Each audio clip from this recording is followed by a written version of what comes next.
কি আজব তাই না? প্রিয় দর্শক, পৃথিবীতে মলদোবা ৮৪ থেকে লক্ষ জীবের মধ্যে একমাত্র কি মানুষই টাকা কোনোভাবে রোজগার করে। ইউরোপে কিন্তু সেনজেনে যাওয়া পৃথিবীতে যায়? অন্য কোনো প্রাণী না খেয়ে মরে না। মলদোবা কি আর কোনো কাজ মানুষের পাওয়া পেট যায়? কখনোই আসলে ভরে না। মলদোবা কি যাওয়া অদ্ভুত! কি এখন কারো ঠিক সুখ হবে দেখলে খুশির বাংলাদেশিদের বদলে জন্য? আফসোস হয়, আর এরকম কেউ কিছু বিপদে প্রশ্ন পড়লে আমার কাছে সমবেদনার এসেছে থেকে কমেন্ট বক্সে। সমালোচনা বেশি হয়। তো আপনার অর্থ কম সেক্ষেত্রে আমি থাকুক, বলি আপনাদেরকে, যোগ্যতা মলদোবা কম এখন হোক, বর্তমানে কিন্তু যারা আপনার যাবেন কথা, ব্যবহার, আচরণ তারা যেন ভেবে সুন্দর চিন্তে হয়। যাবেন, কেননা মানুষ হিসেবে মলদোবা এগুলোই বড় মোটামুটি সম্পদ। বাড়িতে ঝগড়া ইউরোপের হওয়ার পর ইউনিয়নভুক্ত মেয়েরা একটি ভাবে রাষ্ট্র, একবার বিয়েটা হোক, যেমন আর সার্বিয়া, জীবনেও বাপের কোসোভো, বাড়ি আসবো না। মন্টেনিগ্রো, দিন শেষে পুরুষ ঘরে এরপরে ফিরে আপনার শান্তির আশায়। আরও একজন যে স্ত্রী দেশগুলো চাইলে আছে আমরা সেখানে সাধারণত যেখানে বেহেশতের যাই, সুখ দিতে পারে, মেসিডোনিয়া, আবার চাইলে এরকম নরকের একটা রাষ্ট্র। যন্ত্রণাও দিতে পারে। তিনটি জিনিস মলদোবার খুব আশেপাশে মূল্যবান। আপনার সম্পর্কে এই সম্মান থাকা দরকার, রাষ্ট্রগুলোরই বিচরণ। ভালোবাসতে তো সেখান বিশ্বাস থেকে থাকা আপনারা, দরকার, যেহেতু বন্ধুত্বে মলদোবা গুরুত্ব একটা থাকা দরকার। ইউরোপিয়ান যদি সুখ চাও ইউনিয়নভুক্ত রাত একটা জেগো রাষ্ট্র, না, যদি যদি আপনারা শান্তি সেখানে চাও যান, দিনে ঘুমিও না, আর আরেকটা যদি কথা, সম্মান চাও টিআরসি পেলে ফালতু কি কথা বলিও না, ইউরোপের যদি সেনজেনে বা ভালোবাসা চাও সেন্ট্রালে যাওয়া যায়? পরিবারকে কখনো এটা তো একটা ছেড়ো না। প্রশ্ন। এত তো মানুষের যারা আপনার প্রয়োজন নেই। মলদোবা যাবেন কথা সেখান বলে থেকে শান্তি লাগবে, মন হালকা হবে, সেন্ট্রালে এমন যাওয়াটা একটা অতটা মানুষ ইজি থাকা না, কেননা প্রয়োজন। সেন্ট্রালে পৃথিবীতে যেতে হলে কেউই অযোগ্য নেই। আপনার প্রত্যেকেরই কিছু না লয়ার কিছু ধরে গুণ অনেক ঝামেলা ভিতরে আছে। লুকিয়ে থাকে। যত পার্থক্য সহজে শুধু কারো দালালরা বলে প্রকাশ যে পায় আপনার আর কারো পায় মলদোবা না। গেলে আপনি ইউরোপের সেন্ট্রালে চলে যেতে পারবেন, এতটা সহজ নয়।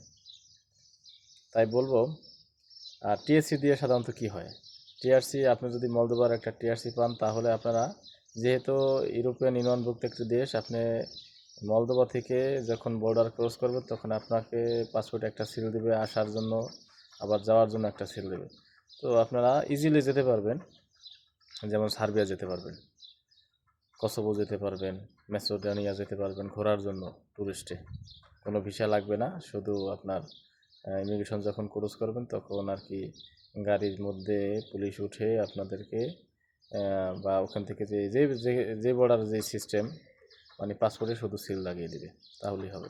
কিন্তু আপনার এই মলদোবার টিএসসি কার্ড দিয়ে কখনোই আপনি ইউরোপের সেন্ট্রালে যেতে পারবেন না। সেটা যেতে পারবেন ওই দেশে, যদি ধরেন আপনি ইটালিতে যান, ফ্রান্সে যান, ওই রাষ্ট্রের আপনার উকিলের সাথে পরামর্শ করে কীভাবে কী করা যায়, তাহলে সে যদি প্রসেস করে, সে যদি আপনাকে ওয়ার্ক পারমিট দেয়, তাহলে কিন্তু যেতে পারবেন, তাছাড়া না।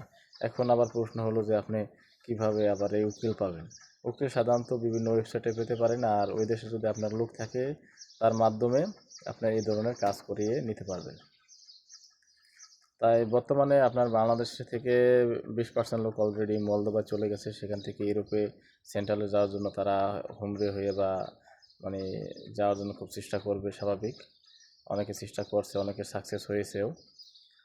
তো বর্তমানে যারা যাবেন তারা ভেবেচিন্তে যাবেন, কেননা মলদোবা ইউরোপিয়ান ইউনিয়নভুক্ত একটি রাষ্ট্র। সেখানে কিন্তু অ্যাভেলেবেল কাজ আপনারা ওইরকম পাবেন না, মোটামুটি। যেমন আপনার বাংলাদেশে কেমন, একজনে 20 টাকা খাইতেছে আর একজনে 10 টাকা পাইতেছে না, বিষয়টা এরকমই। এই এই যে ইউরোপিয়ান ইউনিয়নভুক্ত যে দেশগুলো, তবে মোটামুটি আপনি কাজ পাবেন, মোটামুটি 30, 40, 50, 60 হাজার টাকা ইনকাম করতে পারবেন, তবে এটা কষ্টসাধ্য। তাই জেনে বুঝে যাবেন, কেননা দালালরা বলবেই যে গেলেই টাকা, গেলেই কিন্তু টাকা না। তাই প্রশ্নের উত্তর পেয়ে গেলেন, আপনারা টিএসএ দিয়ে কী করতে পারবেন। মলদোয়া যাওয়া কি ঠিক হবে নি?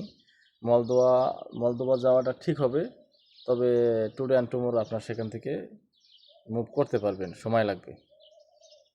দুইটা প্রশ্নের উত্তর পেয়ে গেলেন। আরও যদি কিছু জানার থাকে তাহলে কমেন্টে জানাবেন, আমি আশা করি উত্তর দিতে পারবো। আর মলদোবা থেকে অনেকে প্রশ্ন করে যে রোমানিয়া যাওয়া যায় কিনা। বর্তমানে আপনার রোমানিয়াও তো আপনার ইউরোপের সেনজেন, ঠিক না? সুতরাং সেই কষ্টসাধ্যই, যেতে পারবেন না এত সহজে। আগে যান, যাওয়ার পর টিআরসি করেন, কাজকাম করেন, এরপর দেখা যাক আল্লাহ পাক কী করে। এরপর যদি ভালো কোনো মাধ্যম জানি আমি, তাহলে আপনাদেরকে জানাবো। কেমন? ভালো থাকবেন। আল্লাহ হাফেজ।